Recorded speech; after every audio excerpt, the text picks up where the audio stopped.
বাঙালিদের বাসন্তী পোলাও খুব পছন্দের একটি রেসিপি। পুজো অথবা যে কোনো অনুষ্ঠানে আমরা এই রেসিপিটি বানিয়ে থাকি।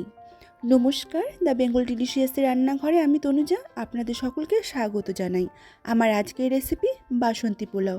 এই বাসন্তী পোলাও বানানো যেমন সহজ, খেতে কিন্তু তেমনই সুস্বাদু হয়। আজ একটি ইউনিক টিপস সহ এই রেসিপিটি করে দেখাবো। তবে আসুন রেসিপিটি দেখে নেওয়া যাক।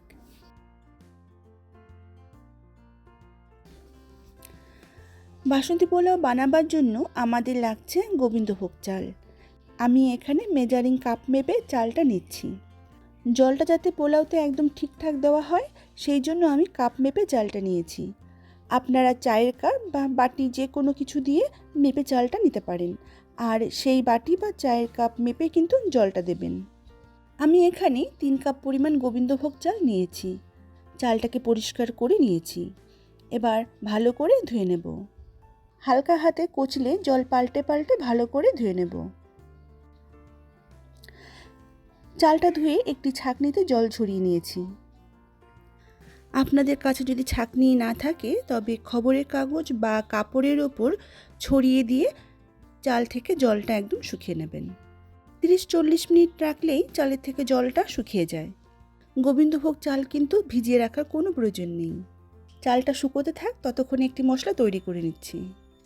একটি প্যানে নিয়ে নিচ্ছি 2টো দারচিনির টুকরো, 5-6টা ছোটো এলাচ, একটি জয়িত্রী, 2টি বড় এলাচ, অর্ধেকটা পরিমাণ স্টার অ্যানিস বা তারাফুল, 6-7টা লবঙ্গ, 10-12টার মতো গোলমরিচ আর সামান্য ছোট এক টুকরো জায়ফল। এবার এটাকে শুকনো খোলায় ভেজে নিয়ে ঠান্ডা করে মিক্সার জারে গুঁড়ো করে নেব। 30-40 মিনিট পর আমাদের গোবিন্দভোগ চালটা শুকিয়ে গেছে। আমি একটি পাত্রে নিয়ে নিয়েছি। এবার এই চালে দিয়ে দিচ্ছি 1 চামচ পরিমাণ আদা বাটা, 1/2 চামচ পরিমাণ কাঁচা লঙ্কা বাটা, 1 চামচ পরিমাণ গরম মশলার গুঁড়ো যেটা আমি শুকনো খোলায় ভেজে তৈরি করে নিয়েছিলাম, আর দিয়ে দিচ্ছি 1 চামচ পরিমাণ হলুদ গুঁড়ো, আর দেব 2 টেবিল চামচ পরিমাণ ঘি।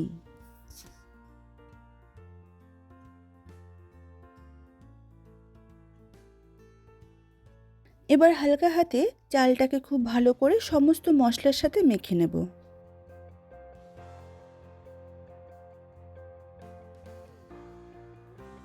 চালটা আমাদের মেখে নেওয়া হয়ে গেছে। এবার চালটাকে 30 মিনিট ঢাকা দিয়ে রেখে দেব। আমি একটি কড়াইতে সাদা তেলের সাথে 1 চামচ পরিমাণ ঘি দিয়ে গরম করে নিয়েছি। এবার তাতে দিয়ে দিলাম 20টার মতো কাজু বাদাম। আমি কাজুটাকে দুভাগ করে নিয়েছি। লো ফ্লেমে কাজুটাকে 1 মিনিট ভেজে নেব। দিয়ে দিলাম 1 মুঠো কিশমিশ। কাজু আর কিশমিশের পরিমাণটা আপনারা আপনাদের ইচ্ছে মতো নিতে পারেন। এবার এটাকেও আরও 1 মিনিট সময় ধরে ভালো করে ভেজে নেব।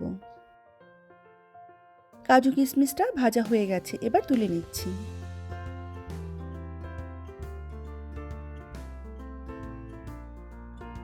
এবার ওই তেলেই দিয়ে দিচ্ছি 2টো তেজপাতা, 2 টুকরো দারচিনি, 4-5টে ছোট এলাচ। কয়েক সেকেন্ড ভেজে নেব।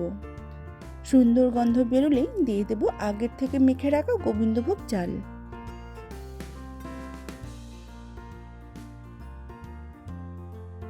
গ্যাসের ফ্লেম লোতে রেখে 3-4 মিনিট ধরে চালটাকে ভেজে নেব।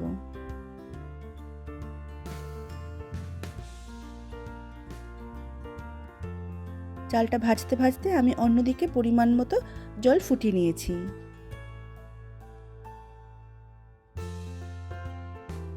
চালটা ভালোভাবে ভাজা হয়ে গেছে। এবার জলটা দিয়ে দেব। যেই কাপ মেপে আমি পোলাওয়ের জন্য চাল নিয়েছিলাম সেই কাপ মেপেই আমি জলটা গরম করে নিয়েছি। 3 কাপ পরিমাণ চাল নিয়েছিলাম, তাই আমি 6 কাপ পরিমাণ জল গরম করে নিয়েছি।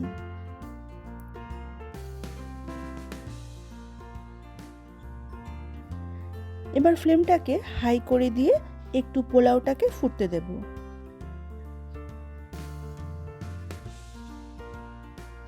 দিয়ে দিলাম স্বাদ অনুযায়ী নুন।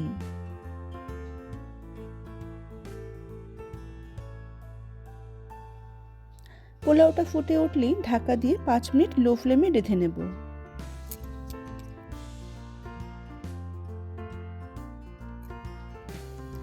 5 মিনিট পর ঢাকা তুলে নিলাম।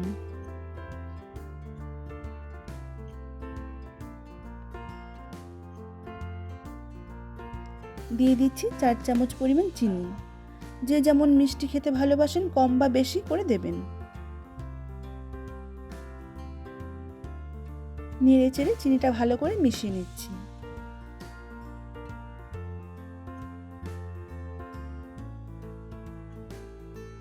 এখন দিয়ে দিচ্ছি ভেজে রাখা কাজু কিশমিশ।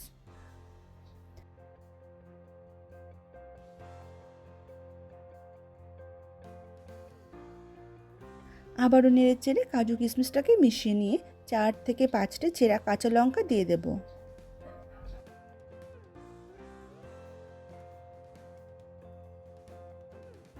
আবারও ঢাকা দিয়ে লো ফ্লেমে 5 মিনিট হতে দেব। 5 মিনিট পর ঢাকা তুলে নিলাম। আমাদের বাসন্তী পোলাও কিন্তু পারফেক্টলি ভাবে তৈরি হয়ে গেছে। চাল কিন্তু খুব ভালোভাবে সেদ্ধ হয়ে গেছে। গ্যাসের ফ্লেম অফ করে দিয়েছি। আমি আপনাদের একটি ইউনিক টিপস দিচ্ছি। যদি আপনারা কখনো বেশি পরিমাণে পোলাও রান্না করেন সেক্ষেত্রে কিন্তু জলের পরিমাণটা একটু কম লাগবে। আর যদি মনে হয় পোলাওতে একটু জলের পরিমাণ বেশি হয়ে গেছে সেক্ষেত্রে একটু বড় দানার সুজি পোলাওয়ের মধ্যে ছড়িয়ে দিয়ে হালকা হাতে নেড়ে চেড়ে নেবেন।